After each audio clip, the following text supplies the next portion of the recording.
The following program is brought to you through the support of the Town of North Haven.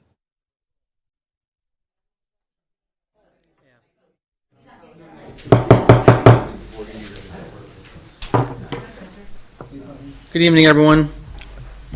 Welcome to the regular meeting of the Board of Finance on April 19th, 2023.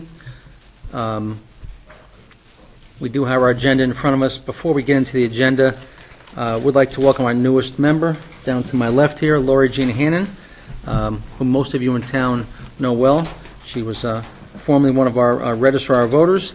So I'd like to welcome Lori Jean to the Board of Finance. Thank you, Tim. All right, thank you. Why don't we start with the minutes of last month's meeting? If there's any questions or comments on the minutes, please. Actually, Tim, before we get into the minutes, could I just make a quick amendment to the agenda? If you go down to item number 4, I believe that the date finalizing fiscal year, I think the date is supposed to be 2023-24. You are correct. Thank you. I'll assume that was a motion. Yes, that was a motion. I'll second the motion. All those in favor? Aye. Aye. Thank you.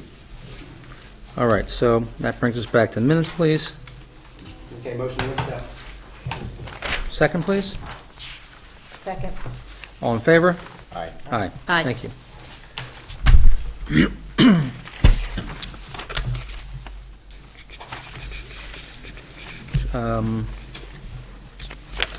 Before we get into the, old business does say none, but Mike, I don't know if this might be the right spot. Nancy did ask for this information on our ARPA money. Maybe that's something you might want to just talk about briefly for a second. Okay. So you have the sheets in front of you. Mrs. Barrett requested this, which I was more than happy to supply. So I want to take you through this because there was a question regarding how much of the ARPA was spent in one fiscal year versus this fiscal year. So if you'd like, I want to take you through this slowly, and maybe you can make some notes. So if we look at this, the first item, the Catholic Charities, fiscal year 22. COVID test kits, fiscal year 22. The next section, Parks and Outdoor Recreation, Vanacore football field track scoreboard, all of that, plus Vanacore engineering, fiscal 22. Has that money all been spent? That has not been spent. It's just allocated. It's allocated, and some of it's been spent, but those are the totals that are being spent. Pool CPR training equipment, FY23. The pool, 23, fiscal year 23. ADA bleachers for the soccer fields and the player benches at Memorial Field. That was fiscal year 22. ADA bleachers for the baseball fields and the player benches at Montewies, FY22. Montewies Playground, FY22. The Montewies Park benches and the rental bleachers, that was for the football team, FY23. Phillips Place, that was a significant drainage problem. We got that cleared through the federal government, that was FY22. Fire Rescue Ambulance, FY22. Police Cruisers, fiscal year ending 23. Body Armor, 23. Fire Administrative Support Vehicle, 23. Regional Police Command Vehicle, FY22. The next 3 items on technology, fiscal year 23. The Milestone Recording Server, municipal use, FY22. Now, the consultant fee, we hired a national consulting firm who specializes in this. Skipped. Mike, I think you skipped You did. Milestone. You skipped the SI, yeah. FY22. Okay, consultant? The consultant, that's BDO, we have an allocation of $40,000 for them, and $48,000 was spent in FY22.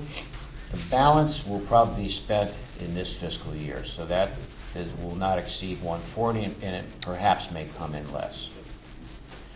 Now, the $1,670,000 that's classified as revenue replacement by the federal government. That's in this current fiscal year, FY '23. So if you note in the revenue figures, that's part of our revenue this year, $1,670,000. Now, the $1,170,000, that was in last fiscal year ending FY '22. So right now, we've either spent or encumbered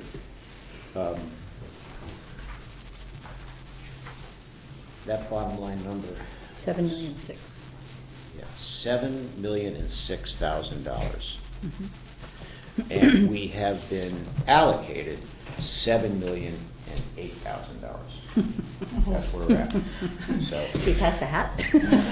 So we had a meeting with BDO. BDO said to me last Friday, Mr. Frieda, we deal with a lot of municipalities, but you're the tightest municipality we've dealt with in terms of locking this in the way we have and then reporting procedures. So the way this works, April, the end of this month, a report has to go into the federal government.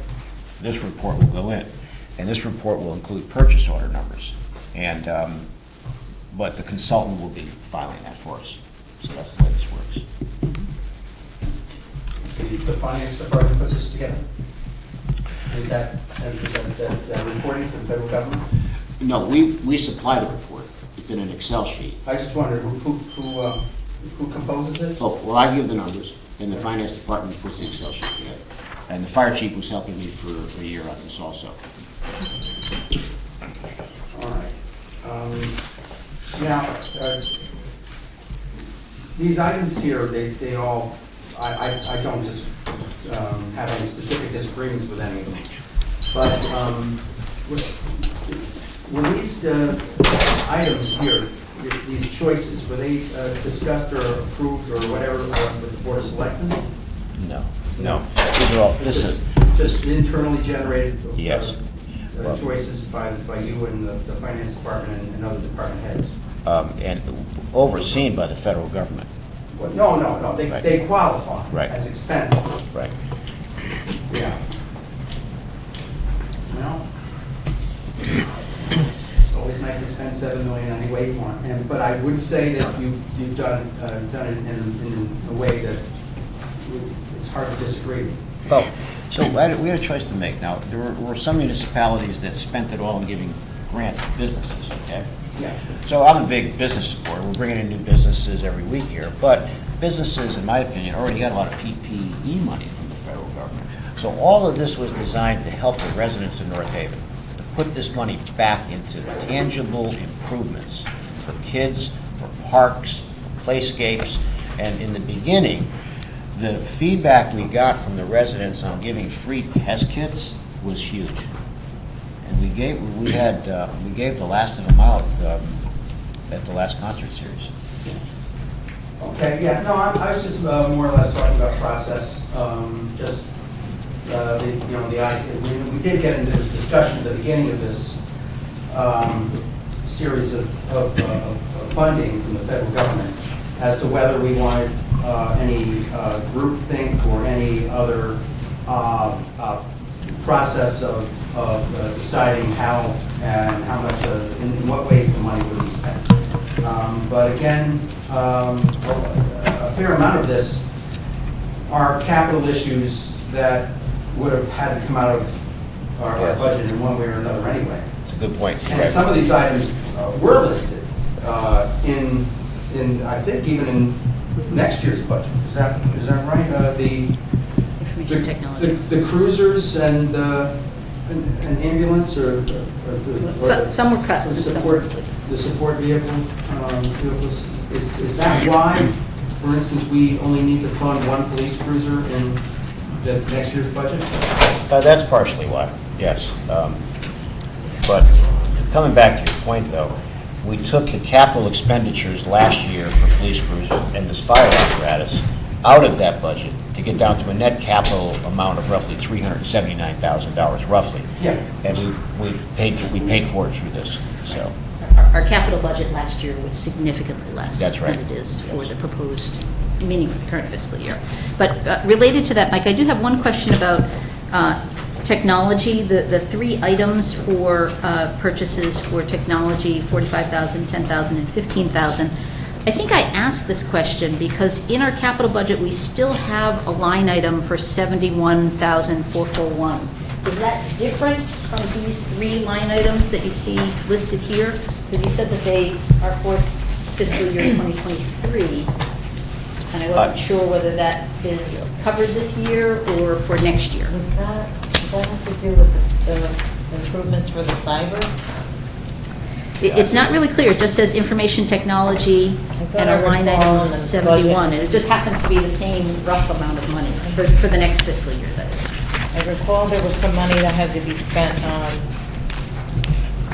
cyber issues during the budget presentation. I do recall that. Right. I just remember something about desktop remember the- computers and that type of thing, which obviously is listed here, so. I think that's part of it. I do remember that. I would remember that because I'm big into cyber. So that was definitely part of that. Any other questions or comments on the ARPA money? I Okay. also want to thank Mr. Frida and whoever else put this report together. This is the kind of clarity and transparency that we should expect, but are glad to have. So thank you very much. Thank you. All right, Mike, thank you. All right, why don't we move into our reports? So let's start with the revenue. Actually, still as part of old business, I just had a request about something I had asked for before. Since we only have one more meeting in this fiscal year, which is next month, we'll be expecting to see the closeout for 21-22 and meet with Mr. Santafanti. Yeah, go ahead. Sure. Yeah, and you did ask that question, so we had anticipated 2 months ago that he would be at this meeting. He's requested an extension. He will definitely be at the May meeting. Maybe. Okay. Maybe the next meeting. Excellent. It's nice to close out last year before this year. Just barely, yeah. And by the way, just so you know, the reason for this is that Yeah. with so much, with so Oh, there's many. a great transition Yeah. going on. Yeah. You got Okay. it. Okay, Okay. why don't we move on to revenues, please? Any questions for Ingrid?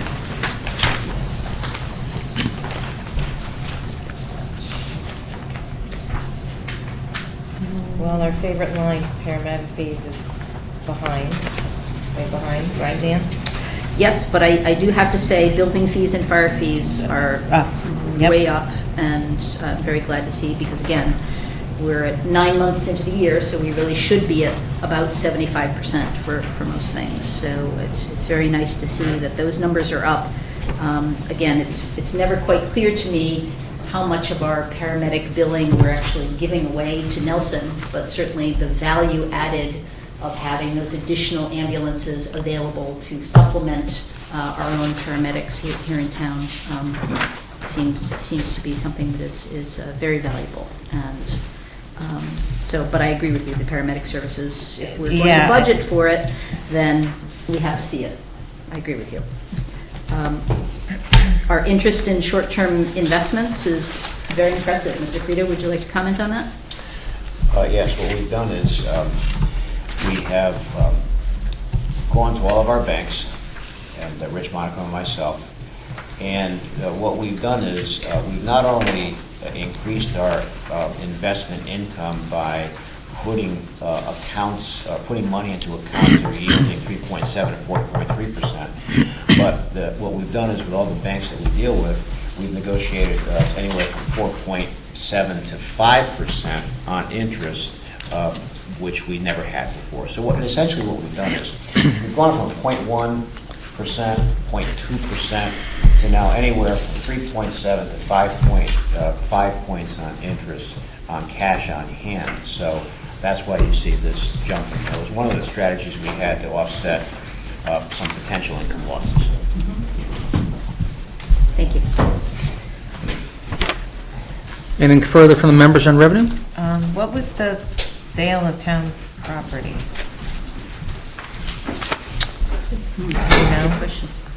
The 20,000. Yeah, the 20,000. Ingrid, I'm assuming, was it vehicles, piece of equipment? Yes, sale of equipment. So what happens happens with this is we have vehicles that are going out of service and we auction them out. We auction them off. We've been doing that for years here. And we've gotten pretty good values, $4,000, $5,000, $6,000, $7,000. So that's what we see there. Okay. And just to also to point out, on the very first page under tax revenue, our interest in liens is at over 100%, almost 108%. So again, that certainly can reflect collections from previous years, but I think that's also an indication that there are still people that are unable at some point to pay all of their taxes and have to pay it with interest. And we also have to pay in order to obtain that money through our lawyers. So. Okay, anyone else?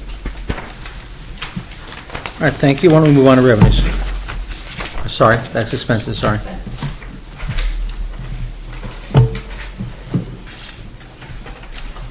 I have something on page 1, the election day expense.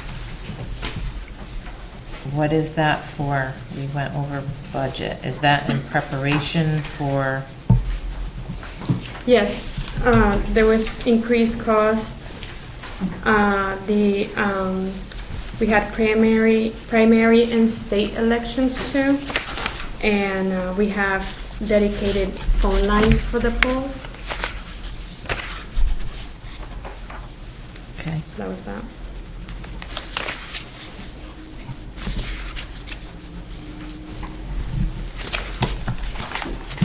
If I could just make a request, Ingrid, for future expense budgets, if we could just have printed at the top of the page that this is through, in this particular case, March 31st of 2023. I think we typically have that. Okay. I think We it says do, for yeah. 2023-09. Yeah, we need the Okay. month. Okay, yeah. Yeah. Well, it says on the 9. website. Month and day. It says 9/2023, so it shows 9 months. Well, Yeah, in the again, you have bottom to it know what says- that means. Yeah, like It's I- not the 9th month, it's Right. 9 months in. Yeah. But again, I think typically in the past, we've seen through, 3/31/23. And I think there were a couple of departments, fire being one of them, where the order of the line items seemed to be a little bit scrambled. But again, that's just a formatting issue.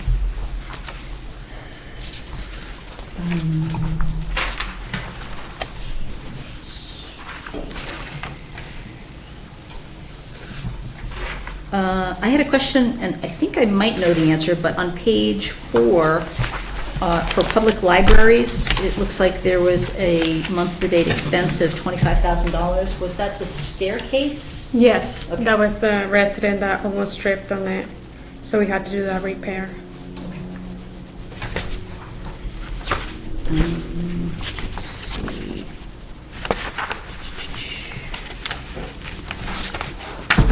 On page 6, under personnel policy expenses, contract obligations, this could just be a result of how this particular line item is paid, but it seems like this was a really big chunk all at once. Is it paid like quarterly, or how does this work? It's $243,000 in 1 month. It depends on how we settle contracts and how it gets paid by human resources.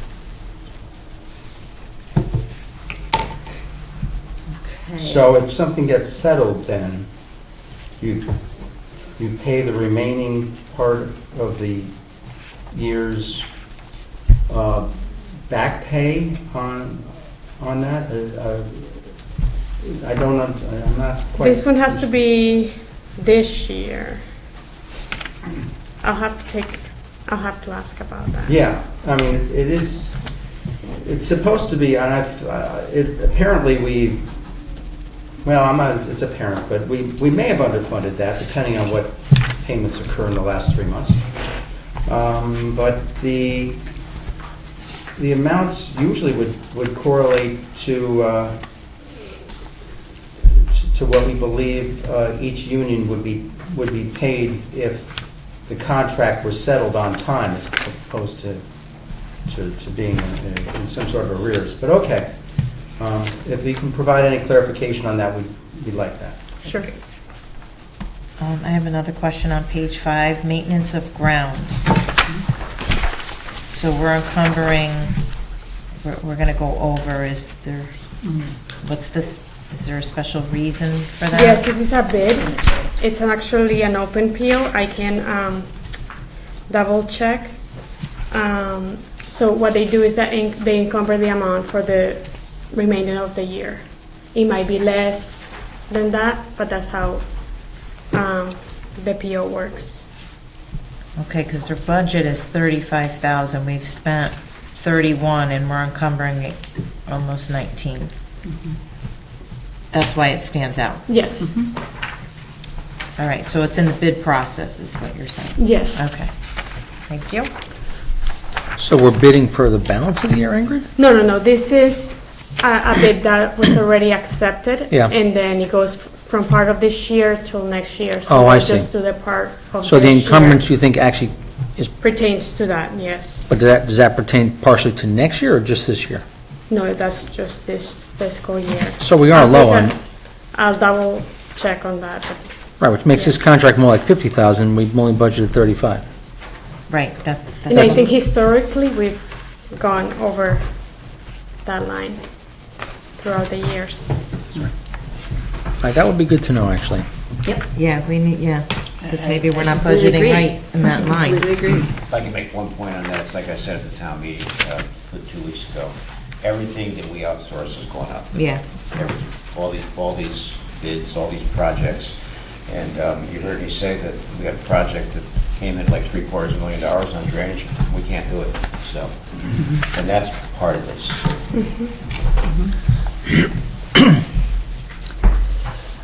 On page 7, I think one of our favorite central facilities, maintenance and repairs of town building. It looks like this last month we had an $11,000 project and an encumbrance for almost $28,000.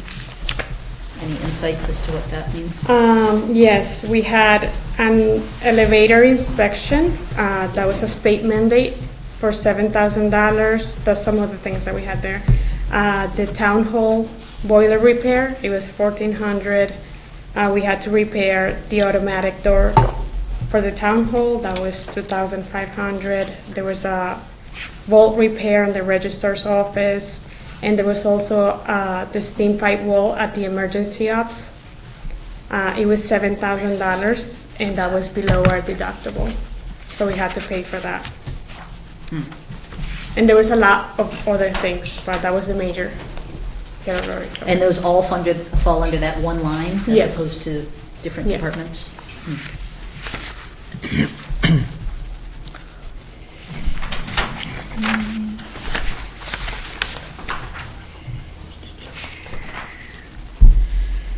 On page 11, it appears as though we had a fire department OSHA safety mandate that was budgeted at, oh no, I'm sorry, next line down. Technology that was budgeted at 27, and it looks like year-to-date we've spent almost 35. That was also an unforeseen state mandate. It was $24,000. And also was for the EPCR system. It was a sole source for the dispatcher software. the dispatcher software is a sole source provider. Yes. Interesting. Okay.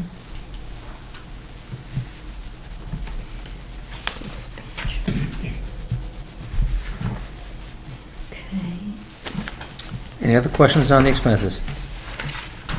On page 12, it appears as though the tipping fees, thankfully, are coming in even less than what we budgeted them. Mr. Frieda, do you have any insights as to where you expect that to be going? I think Memorial Day is going to be a key to see what happens with that. May traditionally is a higher month, so with trash pickup because of holidays. So we're hoping it comes right in online, if not less. You know, tipping fees have gone up all over the state. That's a major problem at the state level right now in terms of municipal waste. And part of the problem is that there are no repositories anymore in Connecticut, so with the freight cost of diesel going up, it gets reflected in increased tipping fees. And So I think, Nancy, to answer your question, for me, the key would be Memorial Day, see how that comes in. Is the bulk pickup in the tipping fees, or is it somewhere else? I think it's somewhere else in here, so.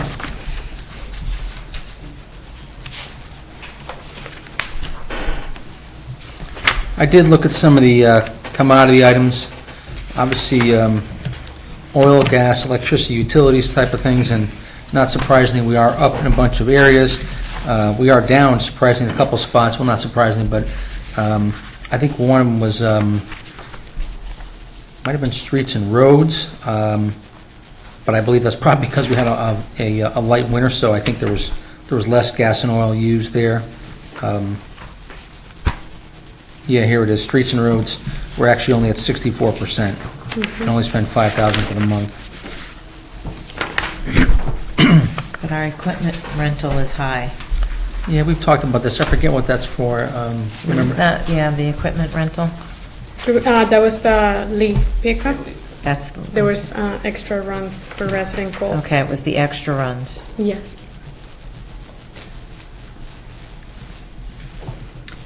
And we are expecting that at the end of the fiscal year, MRSA money will be appropriated for streets and roads, correct? So many of these numbers that are over budget, we're hoping will be then corrected as a result of... Yeah, that's what that's what it's used for, yes. Okay. Yes. All right, any final questions on expenses? It's just a similar question to the labor contract expense line. Medical insurance expenses, we seem to always take out 1/12 of our annual expense on a monthly basis.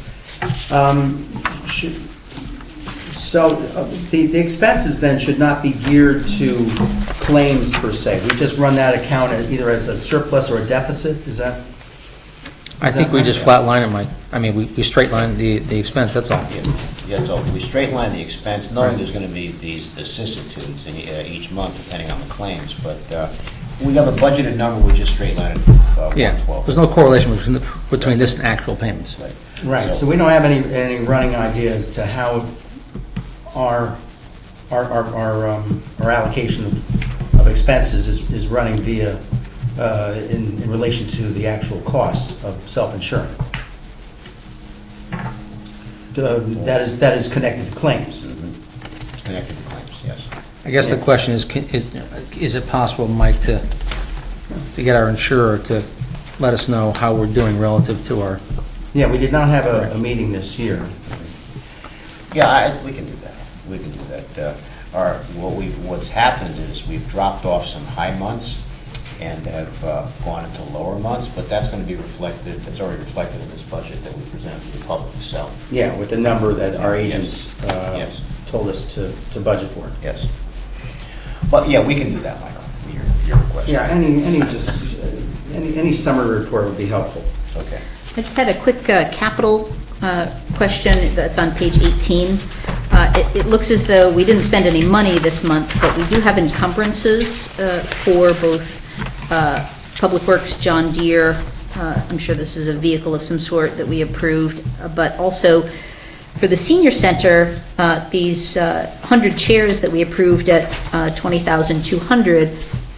We only have an encumbrance for 11. Are we doing this in batches, or Yes. are we only... We decided to do it in batches. So both batches this year, or one batch this year and one batch next year? I'll have to ask about that. Okay. I believe it's more towards supply issues. Mm-hmm. So they supply those first. I can ask if they're going to be expensed this year. Okay, thank you. All right, why don't we move on to special funds? Any questions on special funds?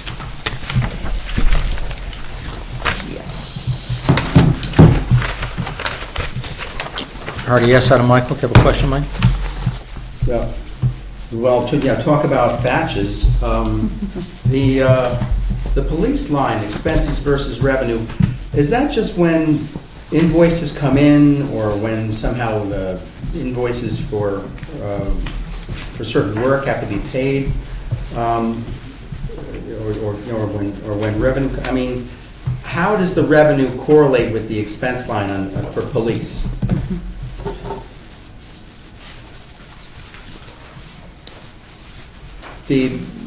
As listed here in the report, just so that, other people know what we're talking about here, the March revenue came in at 81,000, while the March expense was 167,000. Now, obviously, it was not probably for the exact same amount of projects or time.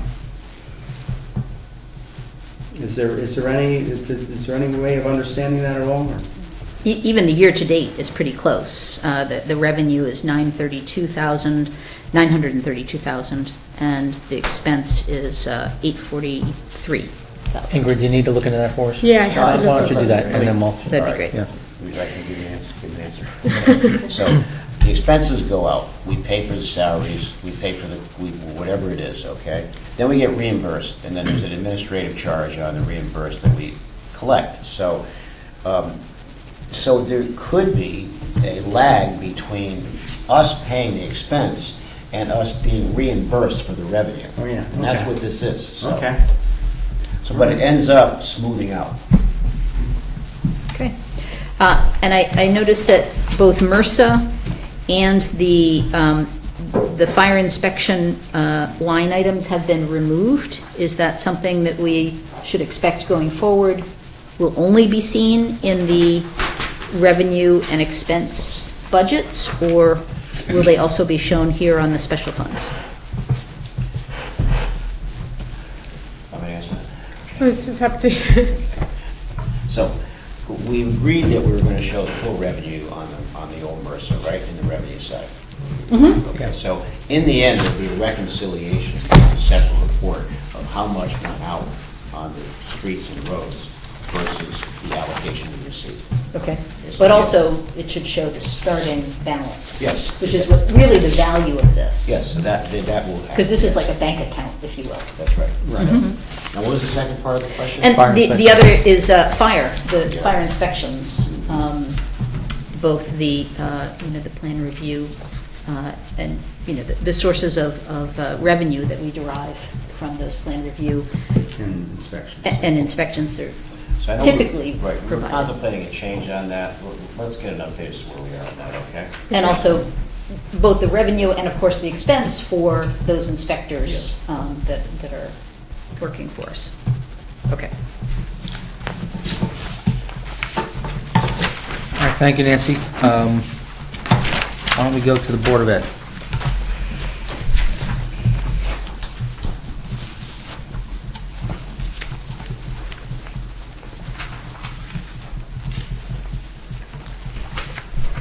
I might have missed this, but within Howard's very nice memo on the front page, he refers to a cafeteria fund. Is that something that is kind of embedded within their budget, or is this a separate thing that's almost like another special fund for them?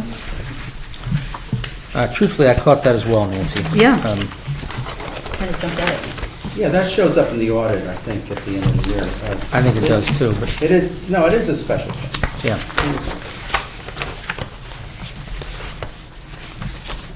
The only special funds that I was aware of were medical and dental, special ed, and capital. So it could be that they, like on the town side, have several special funds, but these are the only ones that, In our annual report, I think there's at least 22 special funds, or there were. on the town side. Well, include both. I think it's Include both. I see, okay.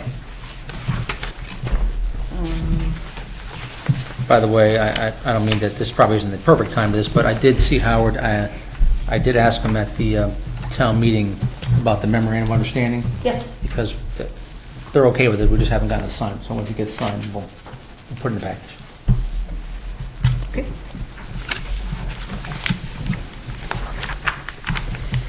It appears as though they're at about 75% between expenditures and encumbrances, which is pretty much where you would hope they would be at this point.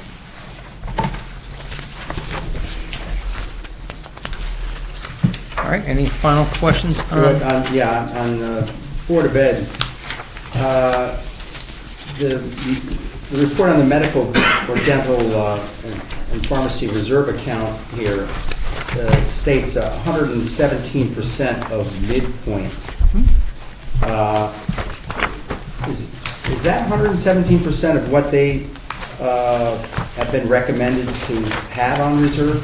What is that midpoint? My recollection is they gave them a range, Mike, of reserves, and this is the midpoint of the range, Yeah. and that, so they're at 117% of that recommended midpoint.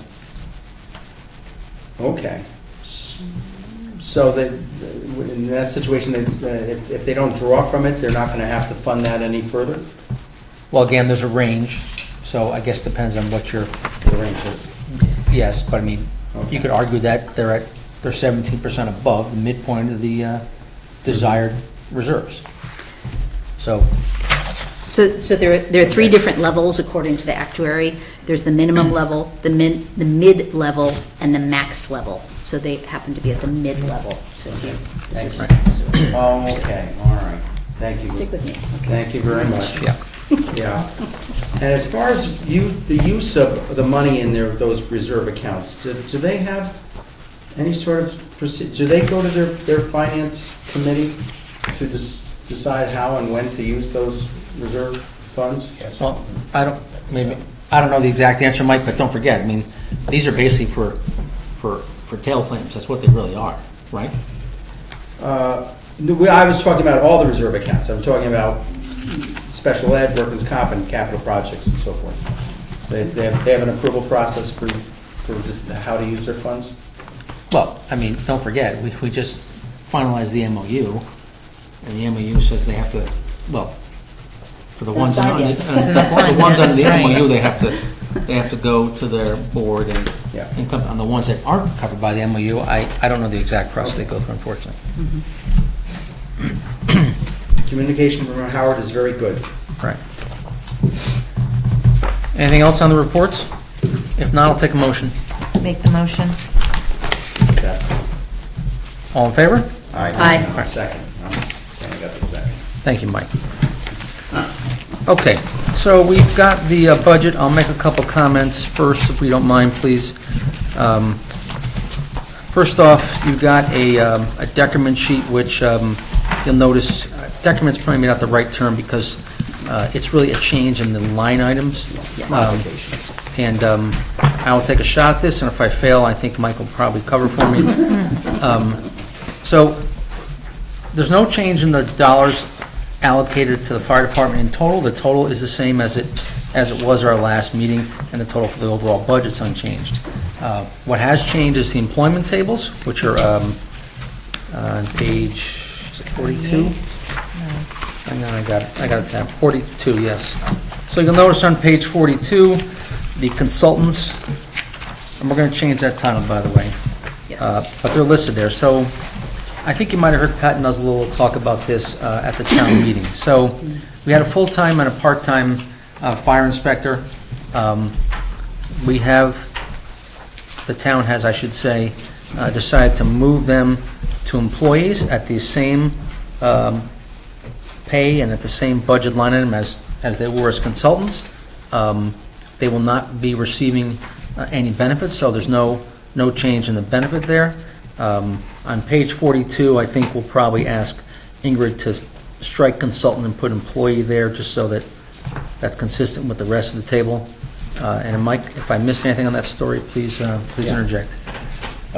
So, you heard the chairman get up at the meeting, and I had a meeting with the chief and the two individuals, and I proposed a solution, and they liked the solution. And the solution is to take them out as consultants, put them in as employees, and what that does for the fire department and for the town, it pulls them under the umbrella for general liability. Because without doing it that way, without that solution that I proposed, the town and the fire department would be vulnerable from a liability standpoint. So the two individuals are protected personally, the fire department's protected, and the town's protected. And it was a solution that we were able to do. So what Tim just said is, we have to just remove the consultants, make them employees, and that's all we need to do on that, and we're covered. So by the way, on page 26, having heard what you just heard, you would think they'd be under personnel full-time or part-time. Page 28. 28, I'm sorry. That's okay. They remain listed as fire inspector, fire investigators at the bottom. Yeah. Basically, because Rich wants to track to make sure that they don't go over, so they're shown below, but they are. Yeah, I think that we should just remove that line and simply add up at the top, under personnel full-time, increase that line item from $4,046,969 to $4,146,969, and then add another line that is personnel part-time, and just make that 50,000. Because technically, that's what we're really talking about doing. We're converting this from a line item down lower in the budget to something that is reflected in the employment table. The only way you do that is if you include it as personnel full-time or personnel part-time. Am I correct, Mr. Frida? I think we can do that, yes. Okay. I do. So that's purely from an accounting standpoint. I think that's the proper way to do it. I'd just like to address this more from a support standpoint. While I certainly support this transfer of these two individuals to become employees, because this is very risky work. It is also very important to the town, not just as a source of revenue, but really for public safety. They're not out there, painting fire hydrants. They're actually taking risks in performing inspections of new facilities, existing facilities, as well as modified new construction.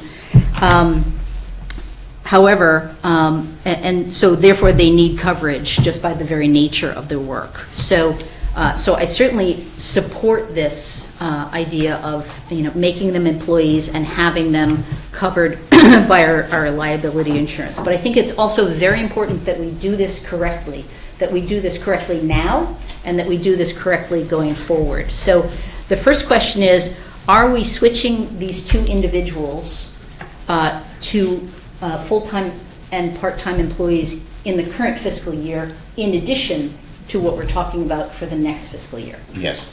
Okay, so you're talking about doing that immediately in addition to what we're talking about, which is just simply an accounting issue for the next fiscal year budget? Yes.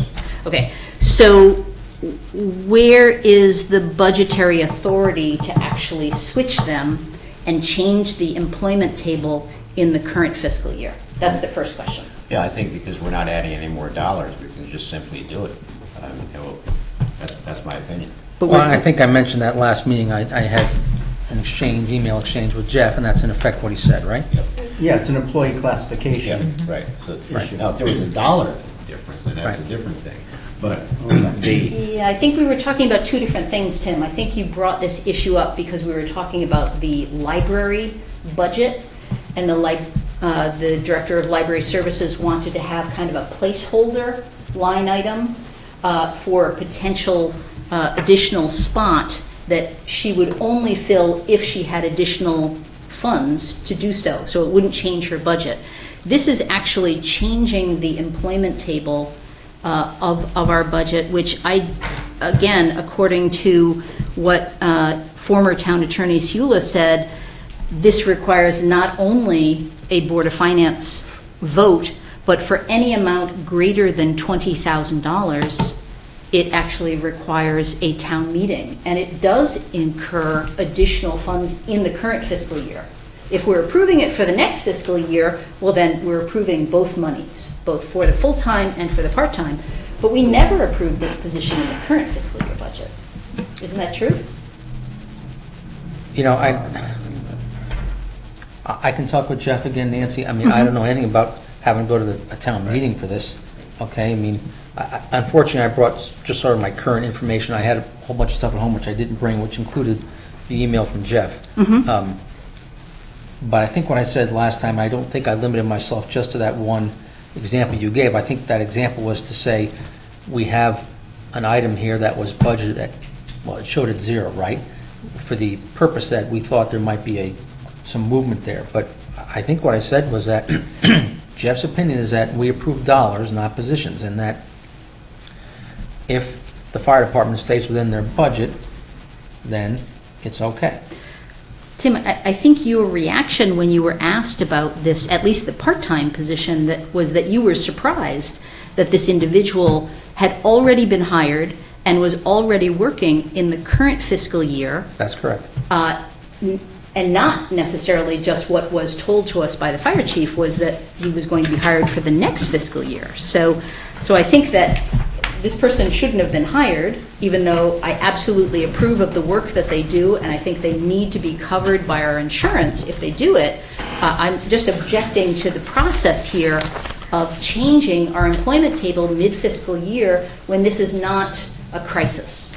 I think if there are things that are presented to this board that represent a real crisis, then certainly we need to vote on this.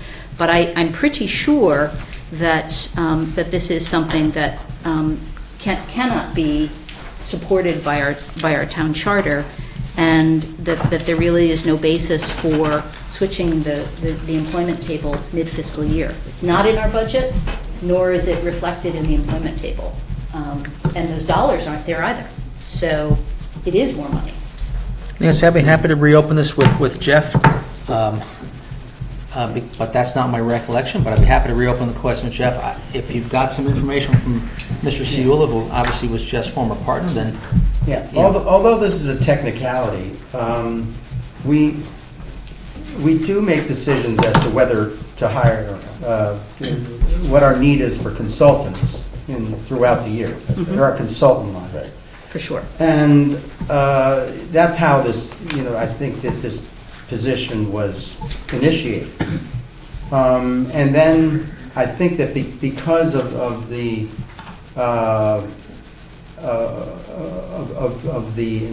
intelligent move to make these town employees, although it violates, I think, what we want to see technically happen, because it's in the best interest of the town, I think that it's worth overlooking it in this situation. Well, as Tim said, we'll look into it, but let me tell you what the risk is, ladies and gentlemen. The risk is, we've got to be very careful with this. We could lose the individual who is known as the best in the business right now. He's with us. That's number one. Number two, we're open for liability for the rest of April, all of May, and all of June. And the risk of that, in my estimation, is much greater than a technicality. But, in fairness, we'll check the technicality out. Well, the reality is we've experienced this risk since 2016. Isn't that true? I don't know if it goes back that far. I mean... that's when yeah. the predecessor Right. to the current full-time employee started working in 2016. It wasn't in our budget, but certainly that individual was utilizing a town car, and I remember asking Ed, as well as the fire chief, is this person covered by our town insurance? And they both assured me, oh, yes, absolutely. And apparently that's not the case. So I think there are alternatives. I'm certainly not in any way suggesting that this work isn't important, but there are alternatives because these two individuals, I assume, were hired on an hourly contract. That's why I asked the fire chief during the budget workshop, are they paid with W-2s or 1099s? It's not to find out what form he uses for tax purposes. It's really to find out their insurance. And certainly they could be self-insured for the remainder of this year and simply start the new year as a town employee. There's lots of different ways to resolve this issue, but I think that certainly violating our town charter is not necessarily one that should be on the table. And to that point, of course, we all recognize that there are several consultants that are currently working for the town, and in going through the expenditure budget, I saw that we have consultants in building inspection, public works, engineering, and community services. So, Mr. Frieda, do you think that we should be in any way considering liability exposure risk for those consultants as well? No. Because they're part-timers and they're doing work for other municipalities and they have their own coverage. Yeah, my understanding is that Rich met with the department heads and Ingrid can probably confirm this, and made sure that they had their own insurance, correct? Yes. Yes. Right. So one of these two individuals is part-time as well. right? For the fire department? For the fire department. Yes. So one is full-time and one is part-time. So Right, Mr. yes. Frida, referred to these as all as part-time, so. No. They No, carry no. their own insurance. So, yeah, with the building department, because some of them work in other municipalities, Elio is full-time, he works with us, all right? Okay. The ones that are contracted out on hourly rate, they have their own other municipalities that they'll get up beyond call for, so they have their own insurance. They have their own. In Right. this case, in the fire department, it was brought to my attention that they didn't have insurance. And one of them's full-time with us, not working with any municipality. The other one's a retired North Haven firefighter who is working now part-time to fulfill this role. All right, I will bring it up with Jeff and/or Mike, and I will bring it up with Jeff. Let me just mention one other thing before I open it up to the board, if you don't mind, please. I think those of us who were at the town meeting heard an individual get up and talk about, this is page 28, sorry, fire department, the fire associations. Yes. And there was a request that we amend what we have here, so just a refresher for those in attendance. The current budget has $33,000 for the fire association. It was $11,000 a firehouse. That was cut back to 13. There was a call for more. I know, Nancy, this was one of the ones that was on your list that you provided and we talked about last month. And one of the reasons I think for that was that in the prior year we had only expended, I think it was 500. I've talked with Ingrid. I think there was some other expenses in the prior year that got booked to other GLs, and that's why the 500 seemed exceptionally low in relation to the budgeted amount. So I guess I would put it to the board, if they feel strong enough about this particular item, to restore it up to $22,000, which would be a $9,000 increase. In which case, by the way, sorry for 1 second, we would not change the overall budget. We believe there's a little bit of room in the medical, which is on page, Take it from there. yeah, that's obviously a big number, Mike. It's, Yeah. I'll get it, hold on. Okay. It's on page 36, the medical's $7,318,000, so we would adjust that line by a like amount. Yeah, I support that move. If you need a motion, Well- it's just a working document, right? We don't need, do we Well, need a motion? actually, it raises a really important point, and just to clarify for those listening at home, when I went through this budget with a fine-tooth comb and looked at historical data, I simply looked at disparities between the budgeted amount and the actual amount. And when there were big gaps, I said, oh, that's an opportunity to trim that budget. And this happened to be one line item, and we can only rely on the historical data that's available.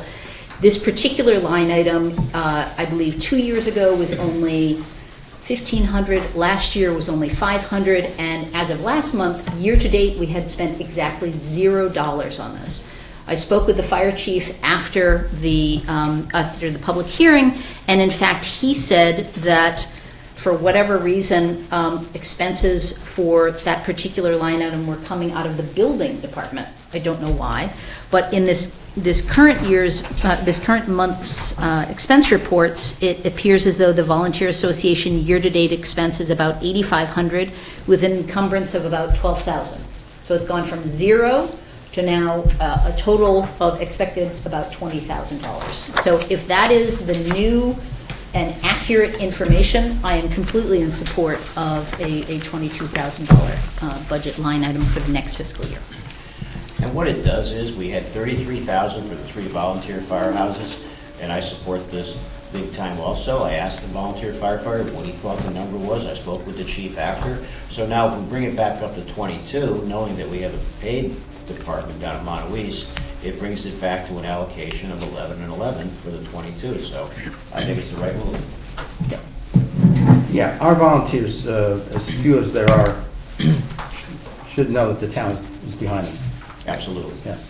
And also, the thing that confuses it is that the volunteer associations also have, according to the fire chief, several different sources of funding, not just from the town, but they also, just prior to Easter, had I think a flower and plant sale, and that brings in revenue to the association. They have lots of different fundraisers, and so there's lots of different sources of information, but I think certainly as part of our budgetary process, we certainly should support our volunteers, and I'm all in favor.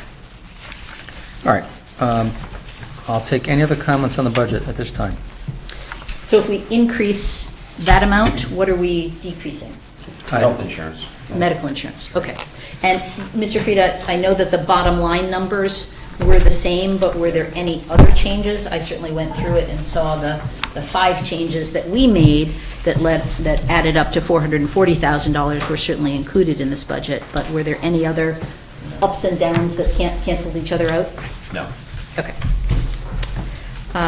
And on page 26, I think we did agree to, I believe it was within the police department, to split out that $70,000 line item for building maintenance, repairs, and supplies, because it also included $30,000 for munis changes to payroll. So that, jumping from 29,300 in the current fiscal year up to 70, the explanation was that this additional cost was folded in, and I thought we had agreed that we would simply split that out into a separate line item. No, we did. That's good cash. We can do that, right, Ingrid? Okay.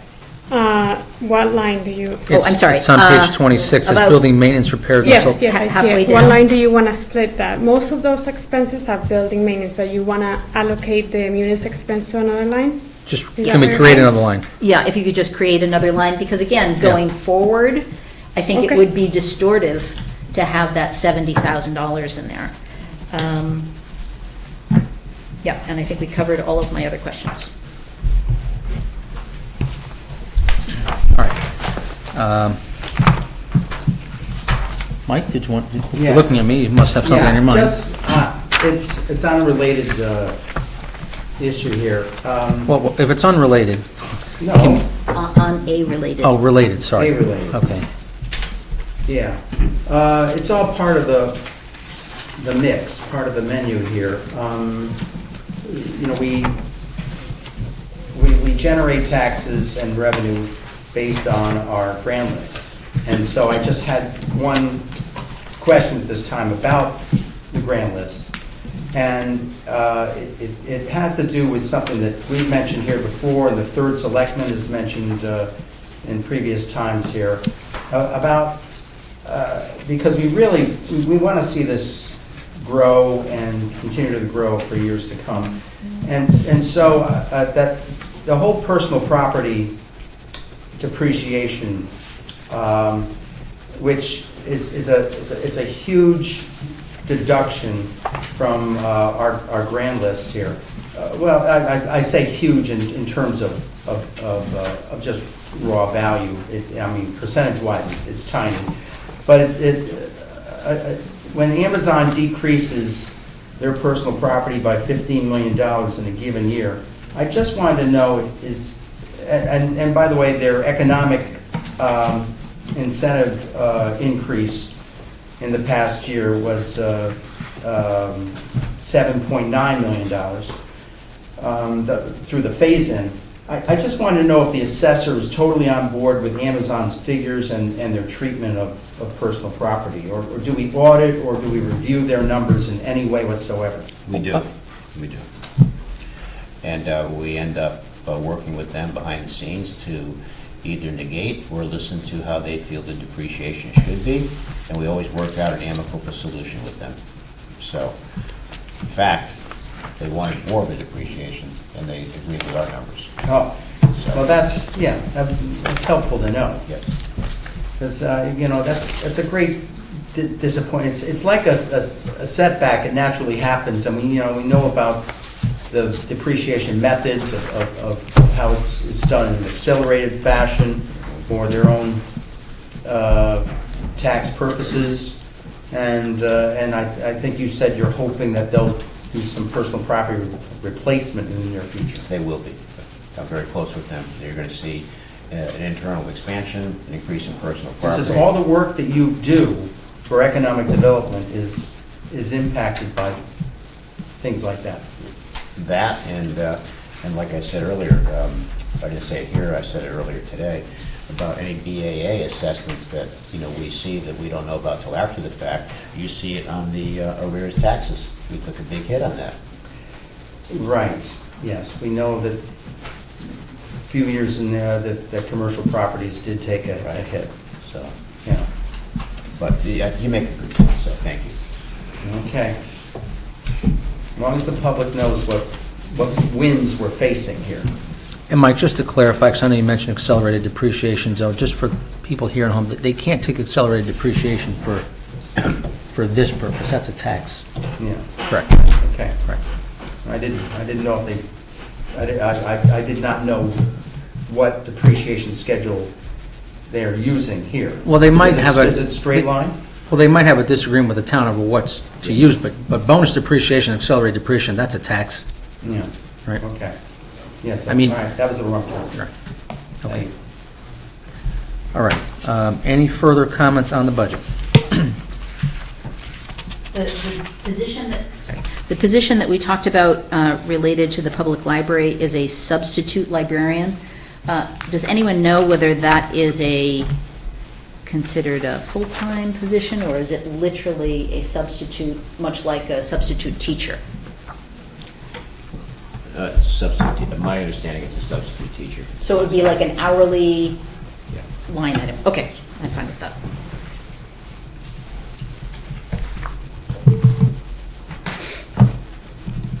All right, all's quiet, I'm not hearing anything else, so, As we make our motions, I may add some comments, but we can make the motions at any time. Ingrid, do me a favor, I'm just going to do the math, but you want to check the math for the resolution too? So it's really just the town government side?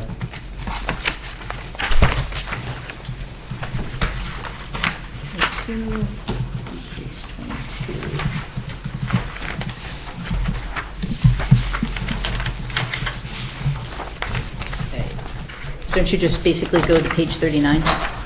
I'm on page 4, but, What page are you? page 4?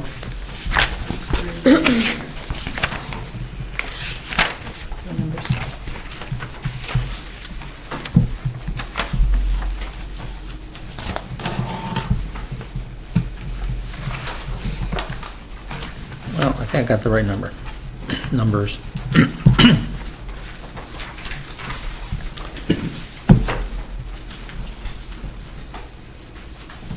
So just on the town government side, it's just the three numbers, which the capital, the reserve, and then the total town government, so.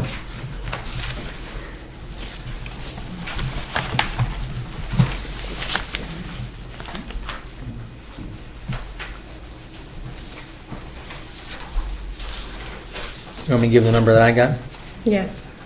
I got, for the town government, 59,856,429. Board of Ed is listed here, 61,643,954. And when I added those, I got the total of 121,500,383. Okay?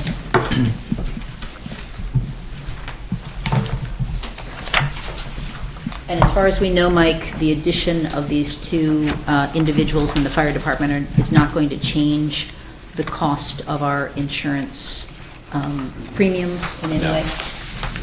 No. No, because that's already been forecasted, which is in the budget. And then next year, we'll see what happens, but no, not. Yeah, I meant for the next year's budget. We're good on that. We're So good. an additional two is just a drop in the bucket. Yeah. Okay. I wasn't sure, given the nature of their work, whether that would be a blip or not. Okay. So before I read the resolution, oh, go ahead, Ingrid, sorry. Go ahead, yes, fine. Okay.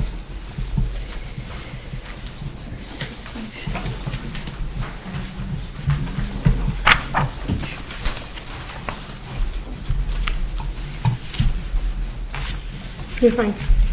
Okay, so before I read the resolution, Ingrid, just, I don't think it's required, but just so we know what we're doing here. So on page 28,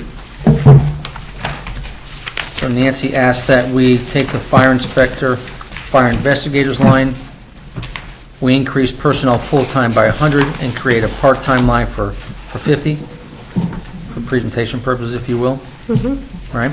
Likewise, on that page, we're going to increase the volunteer associations to 20, Yes. sorry, to 22, yeah, that's the right number, sorry. Okay. That will come out of, on page 36, The medical insurance line will be reduced by $9,000, which I believe should get you to $7,309,000. Here, go ahead. Page 36. So the medical insurance active retirees, Okay. so I believe that number now should be $7,309,031. And then the final change that I had was on page 42. We are just going to change consultant under fire where it says part-term fire investigator, inspector, and To employee. to just employee, right?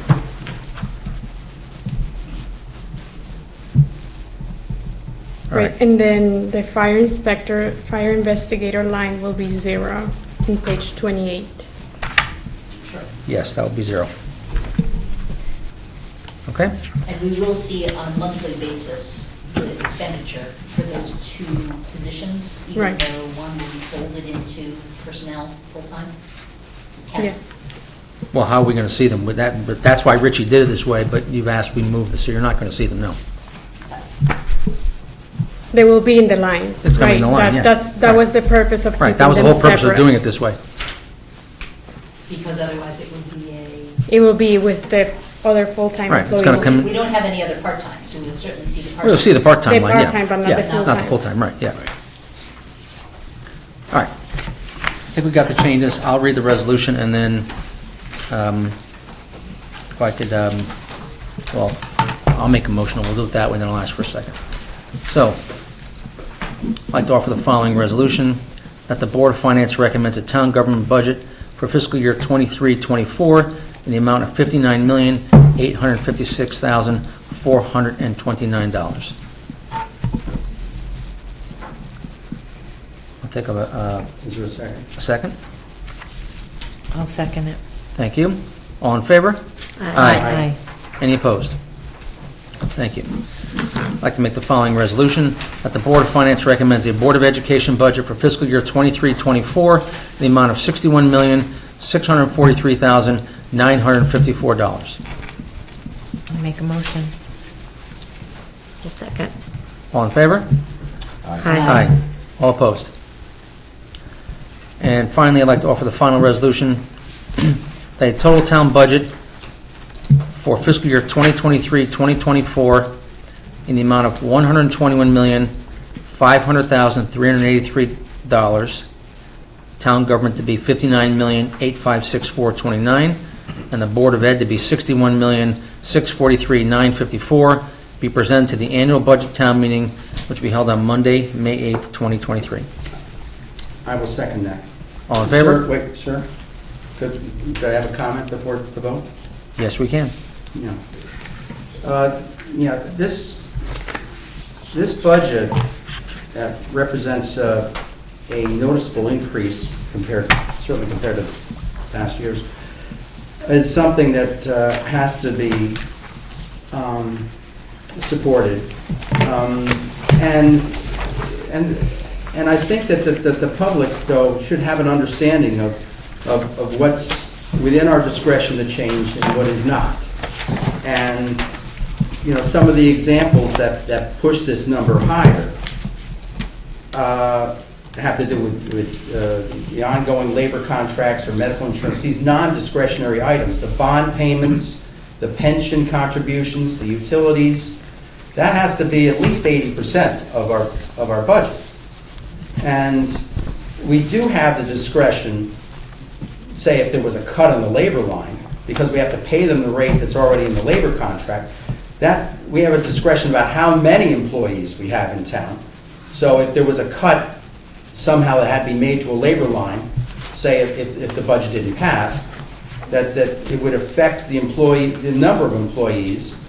And other discretionary items have to do with town projects and capital improvements or the scope and quality of our town services. So if the people from this town, like we in this Board of Finance that put together this budget every year, believe that the town is running with a pretty high degree of efficiency, and if we want to maintain our infrastructure and our financial integrity, there's a price to pay for that. And so, you know, we, despite the increase in the tax rate, we're voting to retain this municipality's influence on our quality of life, and we are voting to support the educational system that we currently have. And that's something that every North Haven citizen deserves. So that's why there is likely to be unanimous support for this budget. So with that, I just had to make that point. All right, thank you, Mike. That we do the best we can in the circumstances that we face. All right, any other comments before I call for a vote on the resolution? If not, all in favor? Aye. Aye. All opposed? Thank you. All right, we are public comment. Please come to the mic and state your name and address. Sally Boehme.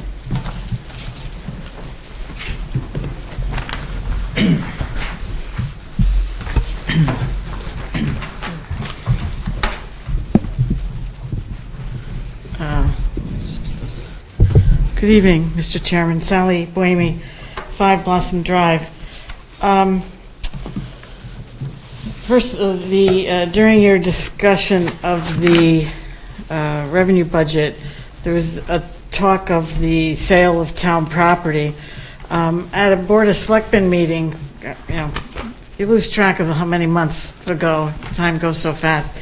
But I think it was last fall, we voted to put a whole bunch of stuff up for sale. And it was, we do this regularly, but it's usually 1 or 2 vehicles or something. This was a list of over 30 items, which I thought was a little unusual. So since that was discussed tonight, a couple of the items were vehicles, but there were a lot of unusual items that we don't normally put up for sale. And I had asked that the Finance Office provide the Board of Selectmen and perhaps the Board of Finance, but certainly the Board of Selectmen, since we authorized the sales, for a breakdown of the results of the sales. And both of my colleagues on the Board of Selectmen, Mr. Chairman, agreed to that. So I'm just requesting that the Finance Office provide us with that breakdown that was agreed on many months ago. Okay. Okay. I thought that was sent out, I'm sorry. So Yeah, do you recall, am I recalling it correctly, Michael? I don't want to, yeah. So I would appreciate that. It was a very unusual list. I did want to comment a bit, first about MRSA being missing from the special funds report. Is it going to be permanently gone? Because that was a way for us to see when you apply for waivers and you receive waivers and you use them for purchases of various equipment, often public works equipment, that was a way for us to sort of track that. I understand that you're going to be budgeting it and showing it as revenue this year, but I still think it would be useful in that purpose to show, because right now there's $3 million in there, and that's without the $2 million plus we're expecting. So that's a lot of money there without us seeing what's going on. So I would still appreciate that being in the special revenue report for that purpose. Yeah, so if I can comment on this? Yeah, go ahead. Yeah, so our plan was to show it in June, but if you're suggesting we want it for May now, the next month, then we can do that.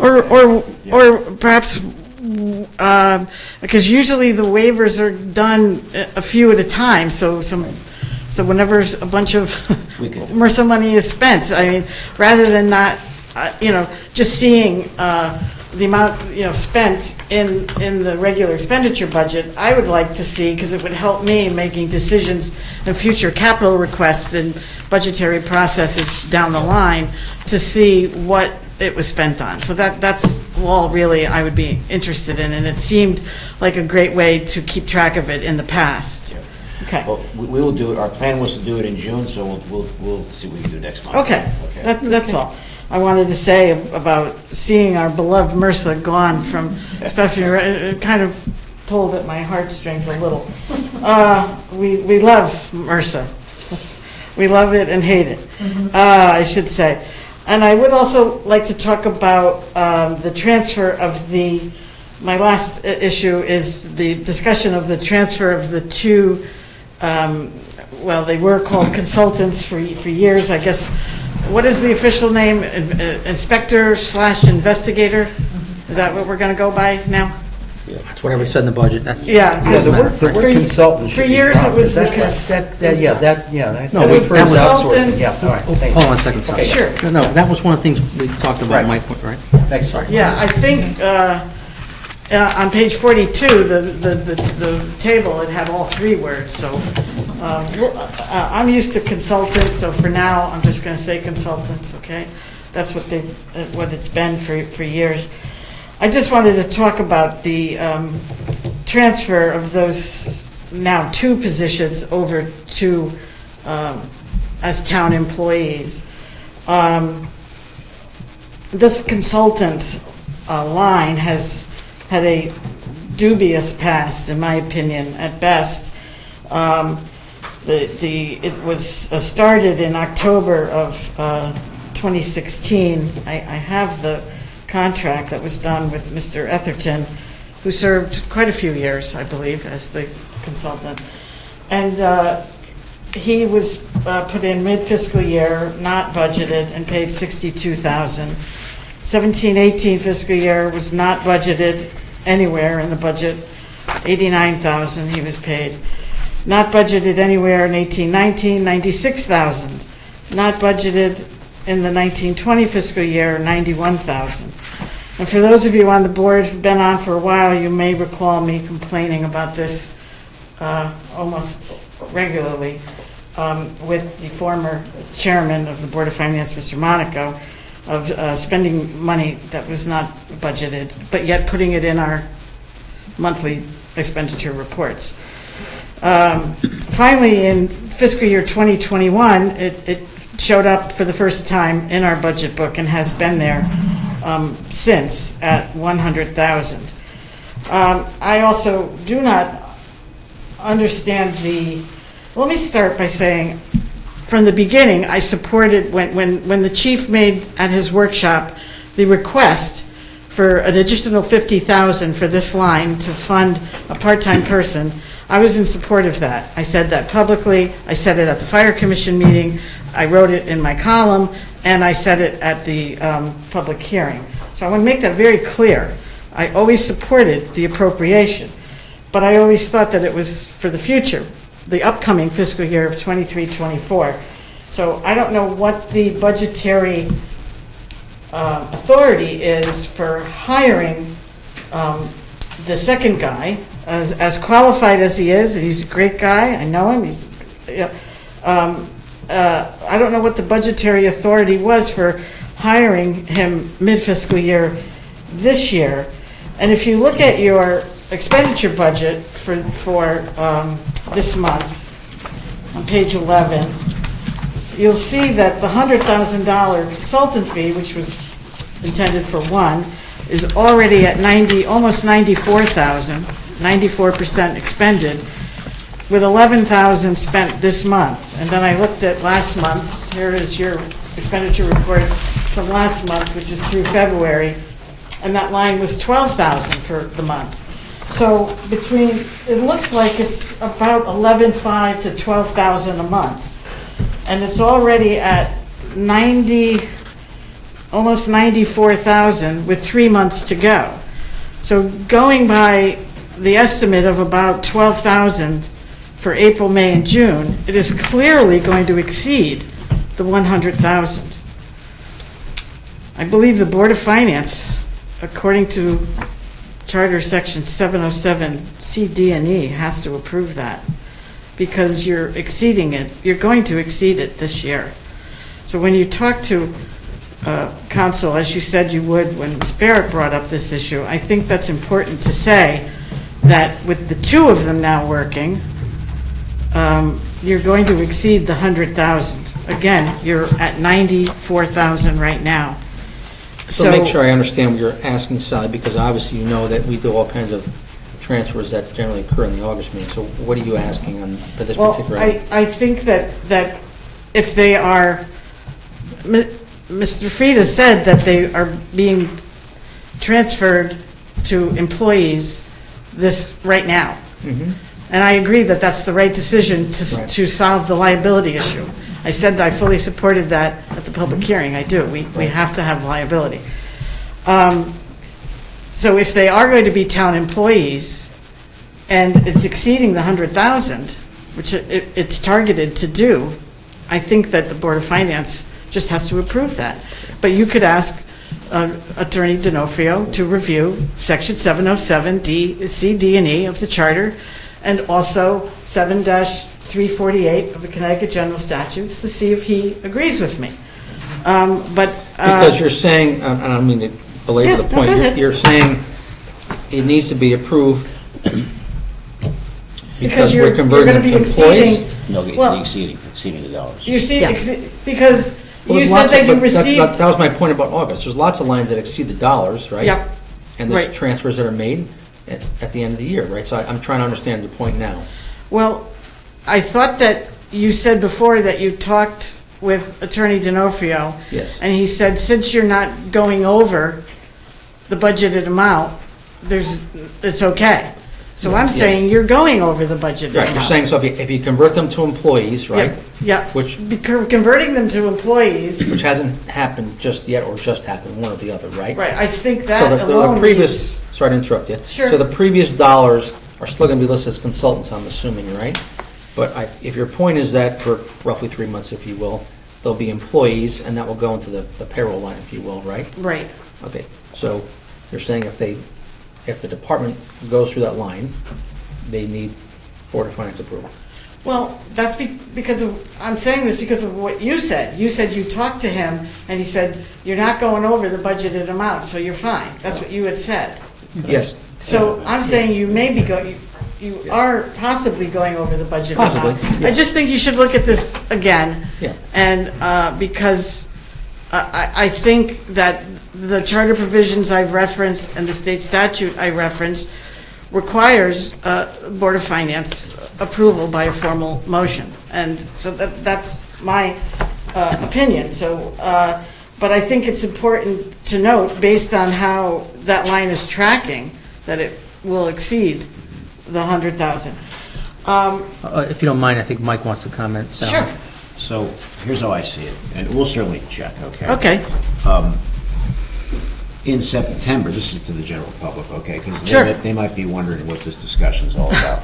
So in September, I go to the town meeting, and I present the lines that are overexpended, that are over $20,000. So that's a remedy, as long as the total dollar amount in the budget doesn't exceed what was voted on. We have the latitude of lines going over and under, provided the total bottom line doesn't get overspent. That's the town meeting, what's called the budget transfer is over $20,000. So in my mind, we have the remedy with the town meeting that on this particular case, we don't need the Board of Finance approval, because it's not our intention to overexpend the budgeted amount that was voted in on the referendum. But, excuse me, Mike, but doesn't that presume that the employment table that has been approved by a vote of their town meeting has been maintained?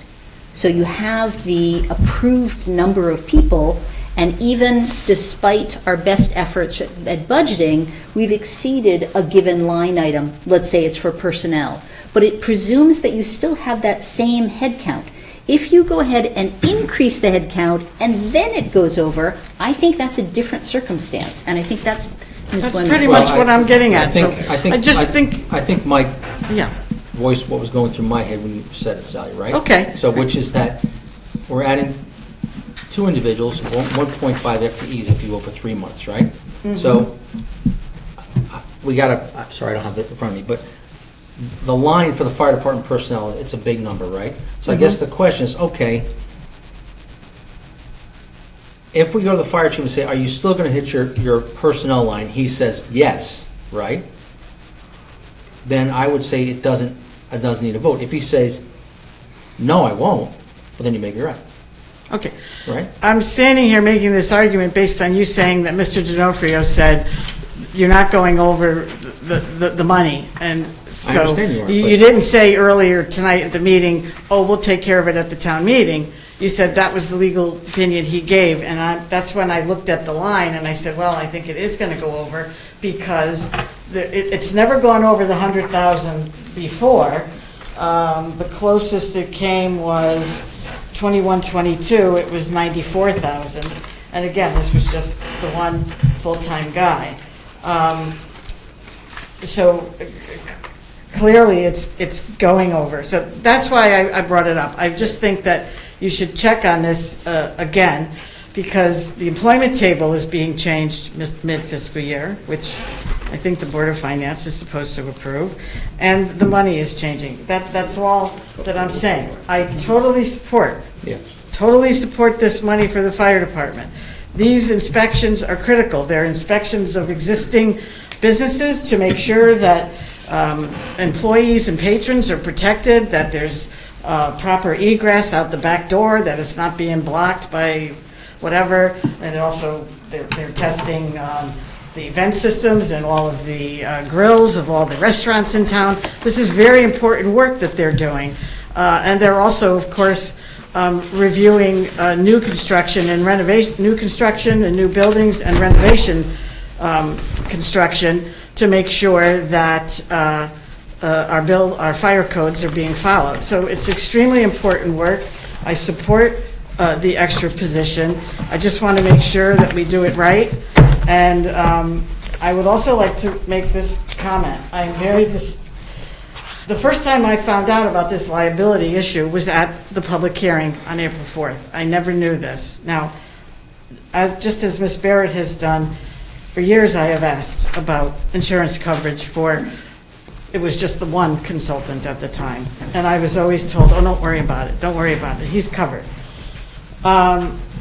You know, and this is why asking whether he's paid with a 1099 or a W-2 is so important, because 1099s are what you use to pay non-employees or independent contractors or consultants, and they're supposed to have their own insurance. And Mr. Frieda has told us that the building consultants, which is a big line item, about 137,000 I think we're at this year, the community service consultants, all of those consultants have insurance. I don't know why this independent contractor did not have insurance. He's been doing work for us since October of 2016. So I think the town was put at risk. And I know for a fact, this is my letter that I got for my business, because my business was inspected. And I was a little surprised when it came in, because it was signed by the consultant on town letterhead. He gave me his business card, which wasn't his business card as a consultant. It had the town's seal on it, the town of North Haven, a town email. He was wearing a fire department uniform, and he drove off in a fire department vehicle. And I immediately, as soon as he left, my business passed the inspection, thankfully. But as soon as he left, I called Ed. I said, Ed, are you sure what you've been telling me? This guy has, is driving a North Haven car, wearing a North Haven uniform. Is he covered? Yeah, no problem. So I'm a little disappointed that we were put at risk, in my opinion, unnecessarily for all of these years. But going back is not important. Going forward is the right way to do. And I support Mr. Frieda's solution. It's the right solution, and it's a good solution, and we need this extra help at the fire department. Let's just make sure we do it right. So please double check with the town attorney. Thank you very much. Thank you, Sally. Okay. Anyone else? Jenny?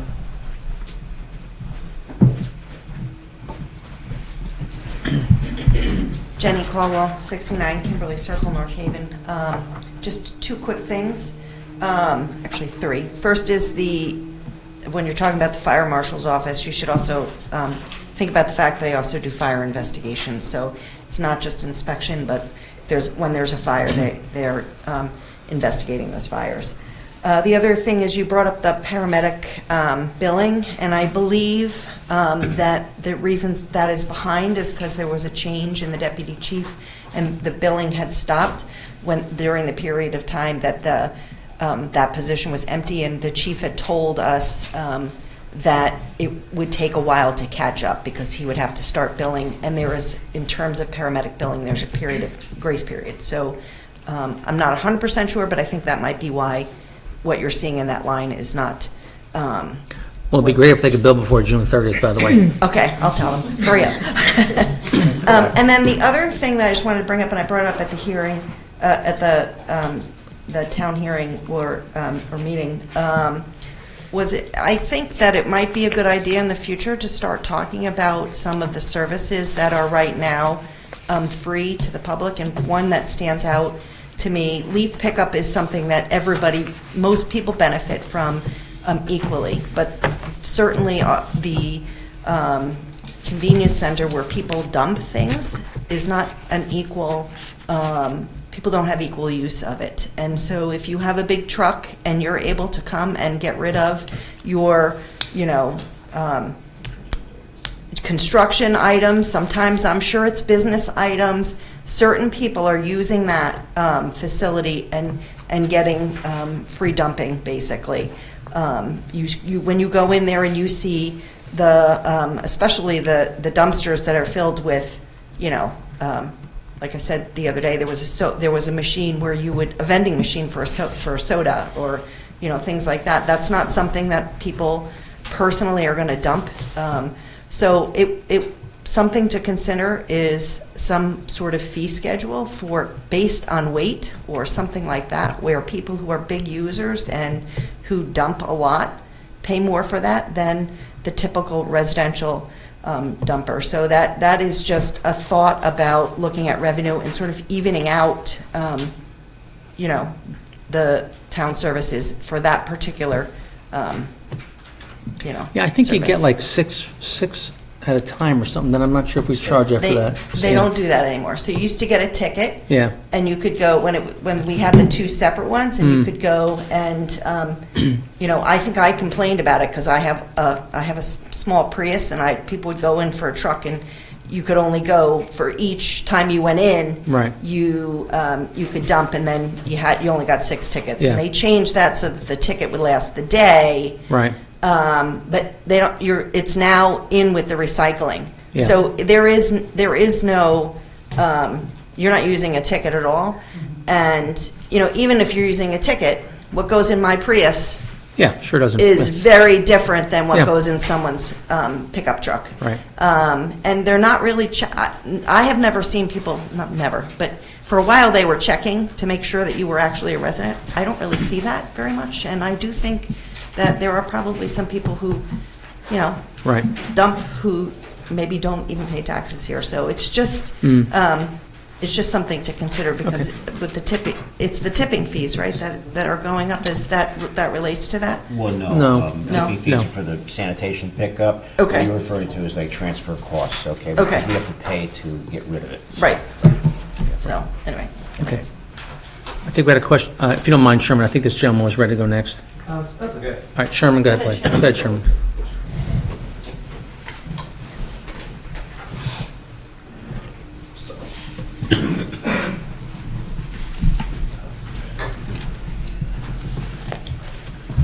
Sherman Cash, Sherwood Drive.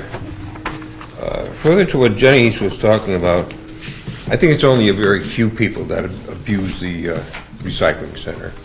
I go there about once a week. It's convenient to go once a week. I take my corrugated and bottles and things like that. And I know I had something I had to dispose of, and I was told that it's considered construction waste, and I had to take it up to Cheshire. Yes. So evidently, and I don't want to point at anybody in the yard, but it's up to them to make sure that people put the right things in the right bins that belong there. I know that there was one time they inspected my boxes to make sure that there was no paper or no plastic inside of it. So Sure. I think that's just a couple of things. All right. I want to ask you about the supervisors and managers. Are they part of a bargaining unit? Yes. Yes, they are. Okay. Now, understand, I don't disagree with having these 2 inspectors. I'm fine. I support that. But I think you might be overlooking something. They should be required to be part of the bargaining unit as employees. You look at a union contract and they'll tell you, they're employees, they have to be members of the bargaining unit.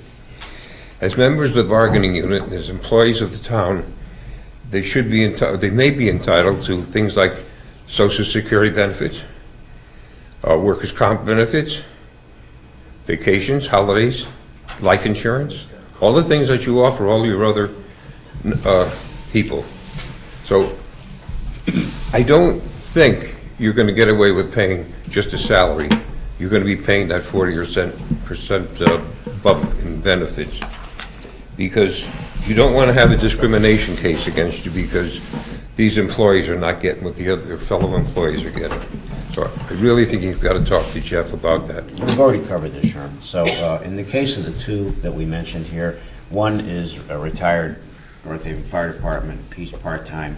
The full-timers waived all his rights in terms of other benefits other than a salary. Okay. And he won't go in a union. No, my experience with dealing with the unions, the employee cannot waive any rights. It's up to the union president, You're right. union body to waive the rights. We've covered it both ways. So you're all covered in Okay. that? Okay. Yes, I'm directly involved with that. So. That was a little... Have you ever considered minimum, maximum thermostat settings in the buildings in the town? Many years ago, we had a situation where we had shortage of fuel, energy, high cost. We're going to face that pretty soon because the oil-producing nations have cut back on millions of barrels of oil for whatever reason. I don't want to get political. We're going to get fewer supplies, which means higher prices and maybe even shortages and lines at the gasoline stations. Years ago, and many years ago, it's probably 50 years, 40 years ago, we had mandatory settings, minimum, maximum on our thermostats. Sometimes you go into a building, they've got it 65 degrees, when that's a little unreasonable, or they have it 78 degrees. That's a lot of money. It doesn't sound like much, but we have a lot of buildings in this town. Some of them are not very well insulated, and I think it's worth looking into. You have a connection with Johnston Control? Yeah, they retrofitted all of our buildings years ago, yes. Yeah, they may be able to give you some insight into how they... I don't know if you can do it legally. I'm guessing you might be able to. Okay. And I think that's all I want to talk about, except that I know that we haven't had tax increase, mills increases for years. Some of it because of reevaluation, which meant that the mill rate would go down. Taxes paid might go up, might go down. Not happy to see this increase, as many seniors on fixed incomes, they don't have the opportunity to have an increase in their incomes. So many of them can't even work. They physically are not able to work. I had hoped that you could find some place to bring this down a little bit. Still not too late. You have a referendum coming. I guess that's going to determine whether you leave it as it is or... Yeah, the next meeting, Sherman, that I present to in May, that'll kind of determine what happens at the May Board of Finance meeting. Okay. All right, that's all I have to say. Thank you. Thanks, Sean. Anybody else would like to make a comment?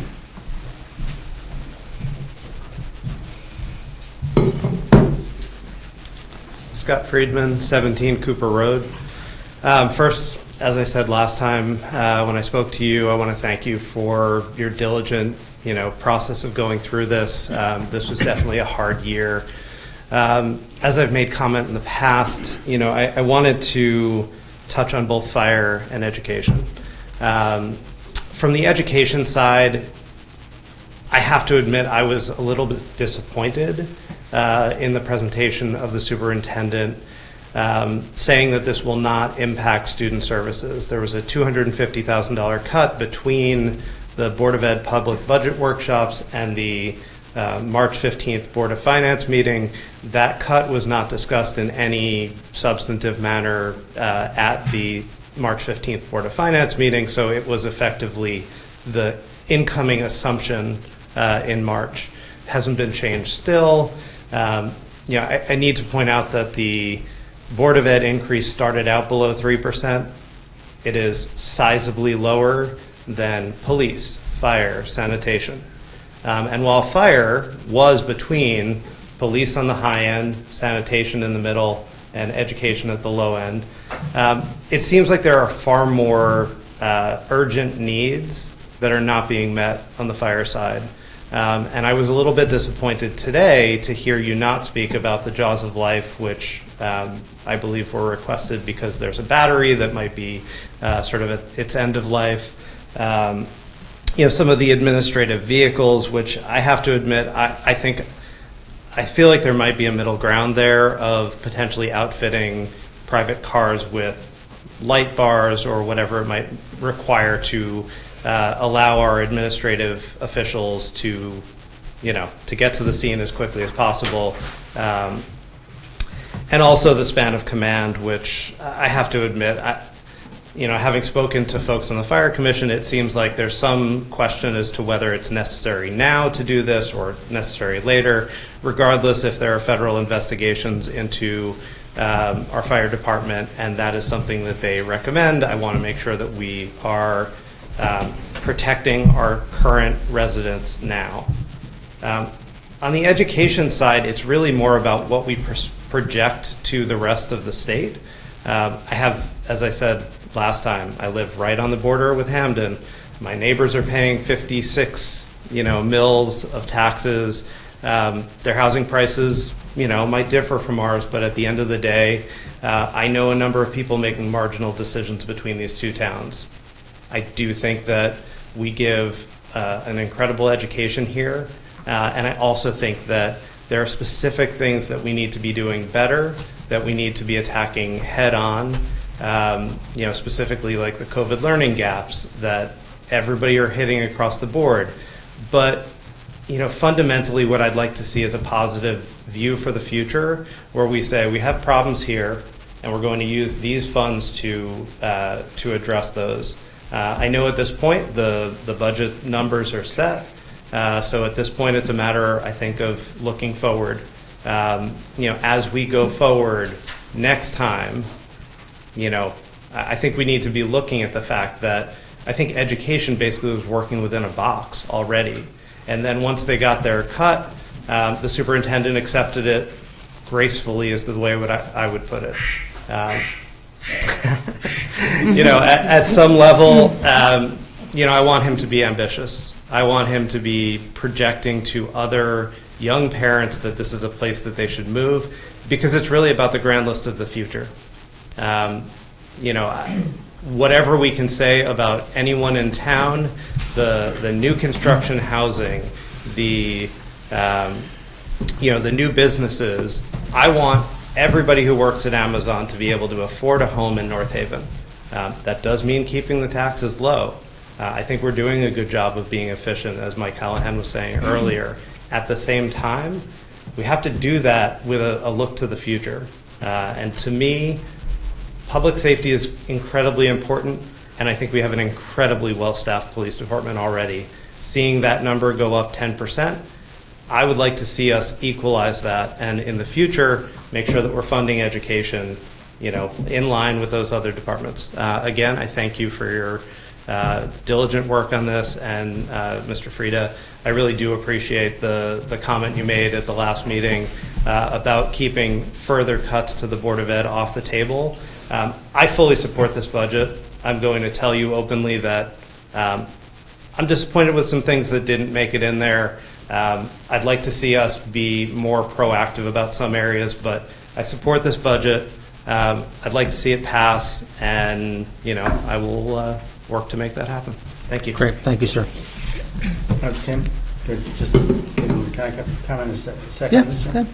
Yeah, when people are making comparisons between each department and the bottom line as to how much it may have increased, just remember once again what we've said many times before. Some of these department increases represent a multi-year contract settlement.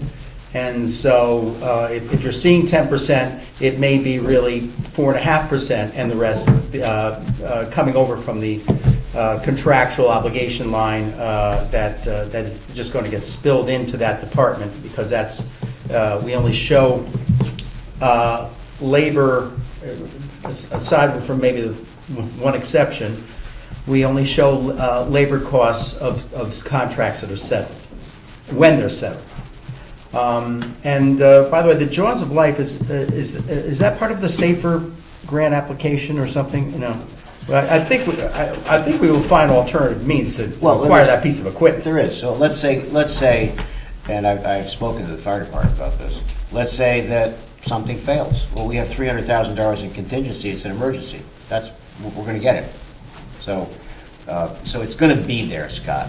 We've got a safety net if it goes. The $300,000 in contingency is for that type of an emergency. And just to remind you, Mr. Fried, I'm sure you recall this from our fire ops day, that we were able to actually evaluate the Jaws of Life system, and we were actually able to use it on a vehicle, a donor vehicle. They actually have one hydraulic Jaws of Life, and then they have at least 3 other battery pack Jaws of Life. So it's not like they have one and it's failing. They have several to choose from. It's always great to have backup upon backup upon backup, and I think they have different levels of strength associated with them, but it's not the case that we are basically telling the fire department you have to operate without this particular piece of equipment. Could I just make a comment about the Board of Education budget? Because I think that, Tim, you made a comment at the very beginning of the public hearing about the $250,000 reduction. And one point that I think is worth repeating over and over again is that this Board of Finance does not have the ability to change any individual line items on the Board of Education budget. So all we can do is appropriate a lump sum amount of money, and we have the ability to either increase or decrease that, and that it is up to the superintendent and the Board of Education to actually figure out how they will actually make those changes. So I was very glad to see that the superintendent was able to make those changes using only 4 line items. He did not have to take $5,000 off of 50 different line items. He was able to do it in pretty substantial chunks from those line items that will not have a direct impact on the students, the staff, the teachers, or the acquisition of educational material. I'd also like to point out that he was able to make those cuts without also touching the increases to the administrator salaries, which, as I pointed out before, are 9% across the board, some of them as high as 11%. So the taxpayers are actually being asked to reach into their pockets to pay an additional 2 mils of taxes in order to pay for everything, including those higher administrator salaries. So we do not really have a whole lot of discretion when it comes to the Board of Ed budget, but I think we have been able to approve that budget. In fact, for the last 2 years, every dime that was asked of it. And one thing that I'd like to point out, as you've all seen, is we put a lot of time and effort into combing through the town side of the budget, both the town government, the contingency, and the capital budgets, and we really revise it through several iterations and versions that are ultimately presented at the public hearing and the town meeting. The Board of Ed budget, to the best of my recollection for the last 3 years, is created by the superintendent and director of finance in December. It is presented to the Board of Ed in 2 different workshops in January, and based upon the numbers, at least this year, it did not change by 1 dime after the Board of Education was able to ask department heads questions and so forth. That exact same budget that was developed in December was then presented to all of us in the budget workshops. And if Mr. Frieda and the Republican caucus had not requested that $250,000 reduction, it would have been the exact same budget that went all the way through to the referendum. So I think that it's interesting that on the town side of the budget, there's so much variability in response to changing economic input.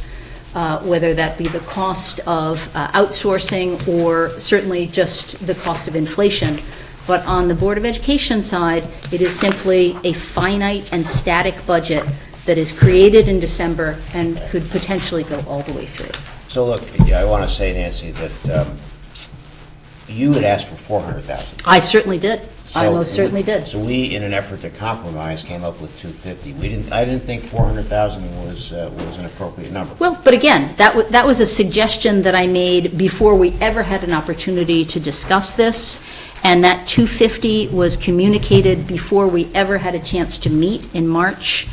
It was communicated to the superintendent, it was communicated to the Board of Education, it was leaked to the public. I found out about it just through word of mouth, and that was long before we actually got our packets in the mail. So I just think that there's a place for the disclosure of information in a very transparent way, such as a Board of Finance meeting, that gives not only the board members, but also the public, the context for decisions that have been made, as well as the opportunity to ask questions and receive answers. So that's all I have to say about that. All right, Mr. Katz, you want to have a follow-up, please? Yeah, just want to bring up a point.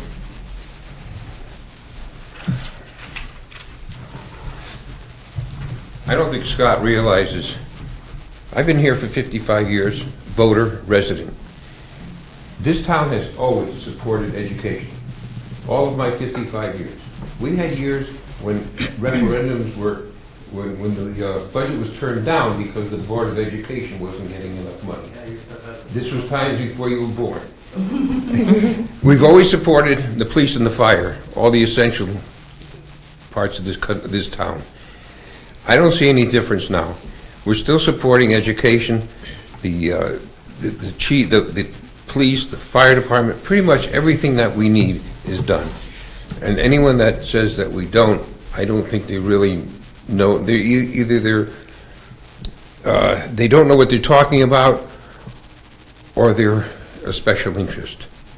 Because I mean, I've seen people get up and talk about certain departments, and they were really off the wall. But I think you guys do a good job of supporting every single thing that has to be done in the town. That's all I have to say. Thank you very much, Thank you, Chairman. We Chairman. appreciate that. That's pretty good. I like that. I have a comment to make. I would say that this budget process, it's always a challenge, right? There's the Board of Ed, there's police, there's fire, there's different age groups in this town that need more services. But I think what we did this year, it was, I hate to say easy, but we did a lot of collaborating and back and forth, and it didn't take as long as it normally does, where we were here times 10 o'clock at night, and I think we did the best that we could to put this together as a team. And I felt it was much easier, and there was give and take, and I'm proud of what we did. I completely agree.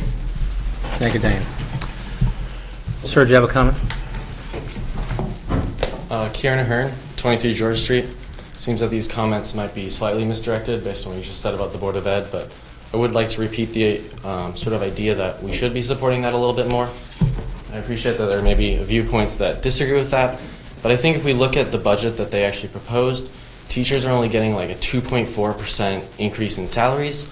3 of those positions sound like they're actually new positions. So a lot of that increased money won't actually be going as raises. This in a year where we've seen anywhere from 3 to 8% inflation. So a lot of those teachers are also taxpayers, they're also homeowners. So, I mean, it sounds like I've slightly misdirected in where I'm sending this message, but I would appreciate for looking forward if we're going to keep funding education and we're going to continue to prioritize it, a lot of that money needs to go to the actual teachers themselves and not just passed along through. As you talked about earlier, we want to make sure that those volunteer associations for the fire department are getting the $9,000 because we want them to know as a town that we support them. And like, I think we're seeing a lot of the same increases in salaries to police and sanitation and the fire, as well as the town and even the district administrators. We're not necessarily seeing it for teachers. So I think that'd just be a good thing to keep in mind, that even if the budget seems like it's going up a lot, it's not always necessarily going where it needs to, and some of those increases maybe aren't always sufficient. So thank you. Thank you, sir.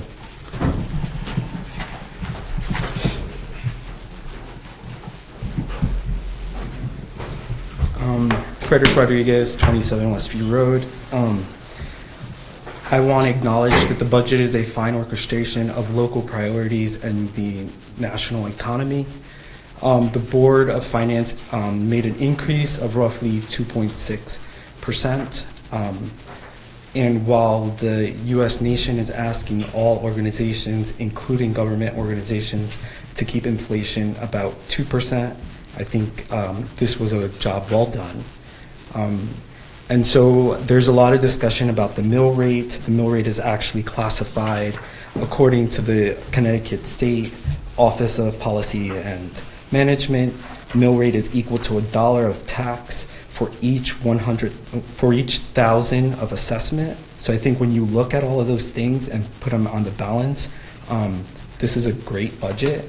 I think the sad part here is that we ought to have a little bit more transparency in other organizations within North Haven to see how the money's being spent and so how we can make better projections. Thanks. Okay, thank you, sir. All right, not seeing anyone else? I just want to say I wanted to give a thank you first to Scott left here, to the many letter writers that got to us through email and other means, and to those who spoke up at the public hearing. We take everything into consideration. And I want to thank the Finance Department for providing us with the many materials that we've requested throughout this ordeal here, including the contractual obligation summary that I asked for. Thank you very much for that. And to my Republican colleagues for listening to everyone, to listening to all parties, and keeping an open mind throughout this entire process. So thank you very much to all. And I agree with Mr. Siccio here that it was a great team effort.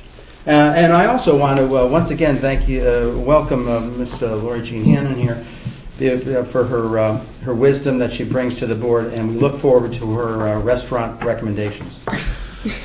You'll have to ask my husband about that. Thank you, Michael. So just a reminder, the annual town meeting is Monday, May 8th at North Haven High School. With that, I'll take a motion to adjourn. Make a motion. Second. All in favor? Aye. Thank you. Good night, Thank you, everyone. The preceding program is brought to you in part through a grant from the town of North Haven.